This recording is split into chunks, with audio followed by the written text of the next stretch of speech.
माँ मेरी जिंदगी में वापस आई।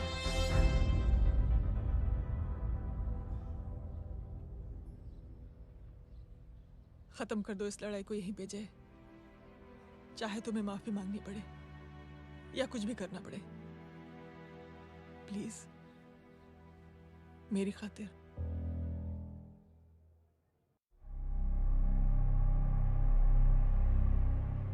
इसके तेवर देखकर तो नहीं लगता है कि ये मुझसे माफी मांगने आया है। सिंह साहब, हम यहाँ बात को खत्म करने आए हैं। हमें माफ कर दीजिए प्लीज।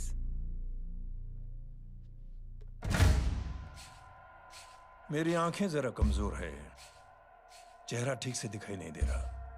थोड़ा आगे आओ, और थोड़ा आगे। बस बस।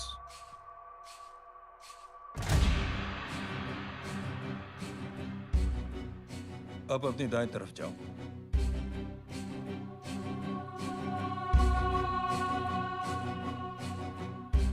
और जाओ।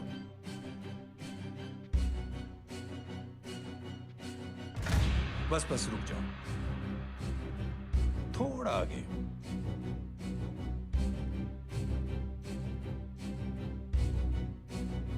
बस अब रुक जाओ। देखो, कुत्ते के घेरे में खड़ा कर दिया मैंने इसे।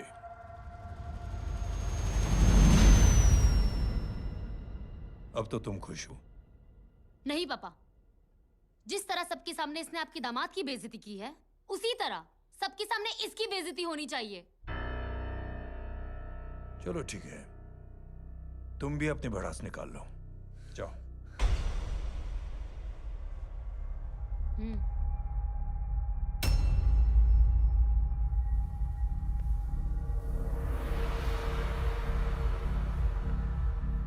मेरे परिवार के साथ उलझने से पहले मेरे बारे में जान लेते तो अच्छा होता।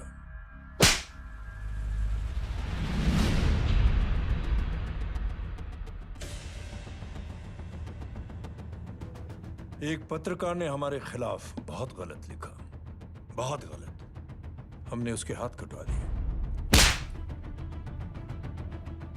एक बेवकूफ जज कानूनी जुबान से हमें डराने की कोशिश कर रहा था। हमने उसकी जुबान कटवा दी। जब मैं डिफेंस मिनिस्टर था, तब हमारी कुर्सी को खतरा था, तो हमने आतंकवादी हमले करवाए। काउंटर अटैक में हमारे कुछ जवान भी शहीद हो गए। फिर हमने देशभक्ति का नारा जोर शोर से लगाया। कुर्सी भी बच गई, बल्कि प्रमोशन भी हुआ। अभी कुछ ही दिनों की बात है, एक अपाहिज लड़की ने आत्महत्या कर ली। उसके भाई ने मेरी बेटी के खिलाफ आवाज उठाना शुरू किया। अफसोस, उसे भी हमें उसकी बहन के पास भेजना पड़ा। जय,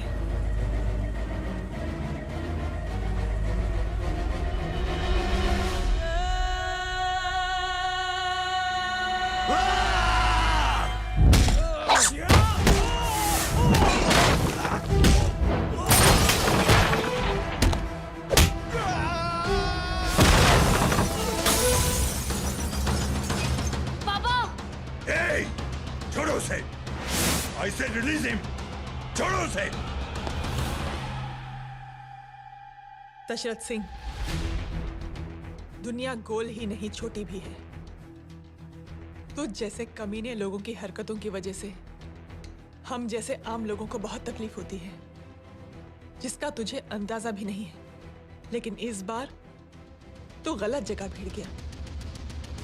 आज के बाद अगर कोई भी कुत्तागिरी की ना,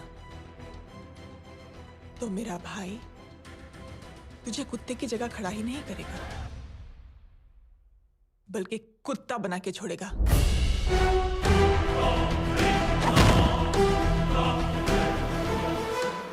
मेरी बहन झूठ नहीं बोलती।